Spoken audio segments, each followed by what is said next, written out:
Astăzi vreau să răspund challenge-ului lui Cipri de 21 de km. 21 de km de-ai mei în jurul lacului de Ville de Suston.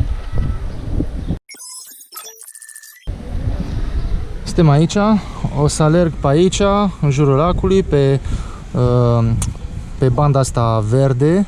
E un drum pentru mountain bike, dar o să îl împrumut și eu, pentru că după aia văd că urc așa frumos aici pe dealuri și o să sper să am vederi frumoase spre lac pe aici încolo.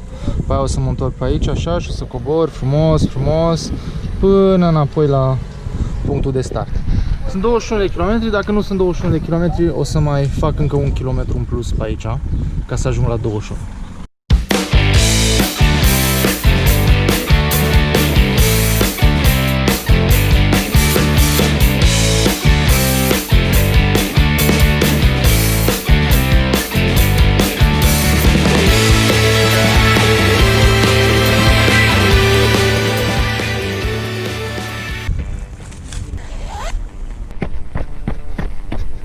Bun, am făcut 6 km până acum.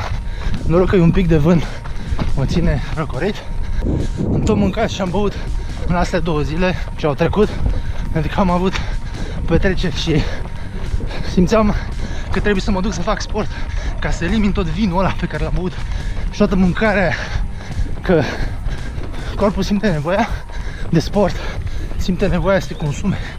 Așa că am decis că azi este momentul perfect să bag cei 21 de kilometri. E kilometru 8, am intrat în pădure, e mai bine pentru picioare să alerg pe terenul ăsta, dar e un pic mai greu, consumă mai multe resurse.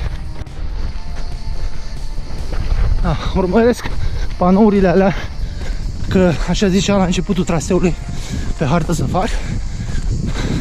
Și deocamdată nu m-am pierdut. Da, până la urmă am greșit. Am luat undeva prin spatele porumbului. Am crezut că pe aici este drumul. Și cred că am ajuns pe terenul pe proprietate privată a unui om. Așa că mă duc înapoi și merg direct pe drumul național, că nu prea sunt indicatoare pe aici. Am ajuns la jumatea drumului. Mai am încă 10 km. O iau în direcția aia, în pădure, și ulterior cred că o să ajung la lac. Cred că așa m-am uitat pe GPS, acum să vedem. Bun, deci înseamnă că e încolo.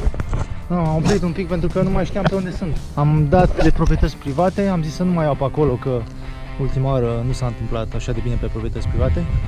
Așa că am zis să prefer să ocolesc un pic decât să dau pe proprietăți private. Ce frumos e pe aici! Wow! Alergat prin pădure, așa, pac, frunze răcoare. Nu prea am văzut animale, dar cred că s-au speriat toate de mine.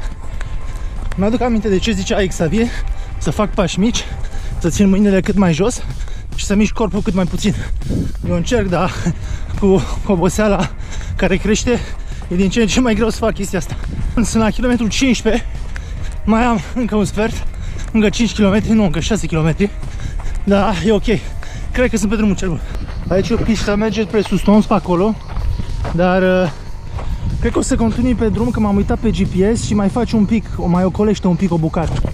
Și așa o să fie mai mult de 21 de km, să fie 23-24. Și e ok, pentru că așa o să alerg un pic mai mult. Mamă, dar soarele ăsta e oribil. Am ajuns la intersecția către Sustons. În partea dreaptă este marea. Bă, ce aș bea o bere acum. Păi, ce sete mie, mâncați așa. Am ajuns în Sustons. Am făcut 21 de km, 2 ore și 15 minute. Dar soarele ăsta m-a terminat. Cred că o iau ușor până la mașină, că-s destul de rupt. Acum că am văzut unde sunt, mi-a crescut un pic moralul, că mai am 100 de metri și am ajuns. E frumos aici la ăștia. Am ajuns. Final a făcut 23 de km. Dar ultima parte a fost grea și soarele ăsta nu ajută deloc. Sunt foarte obosit. Acum o să halez ceva și după aia o să mă bag în apă după masă, că acum sunt prea rupt. Cred că dacă mă bag acum în apă, nu o să am niciun pic de energie să înot și o să mă scufund. Din când în când mai alerg și eu câte 21 de kilometri, așa că e bine pentru sănătate. De obicei alerg câte 10. Dar azi este un nou loc. Îmi place să descoper locuri noi făcând sport. Și am descoperit lacul ăsta și dealurile alea din jur de acolo, alergând în jurul lor. Și mi se pare foarte, foarte frumos. M-am pierdut un pic pe acolo prin pădure, că nu era clar marcat ce și cum. Nu era clar marcat poteca. Dar a fost ok pentru că în final am ajuns la drumul principal, l-am ținut și am ajuns înapoi la lac. Și sunt curios, voi pe unde alergați? Lăsați în comentarii jos locurile voastre preferate de alergat.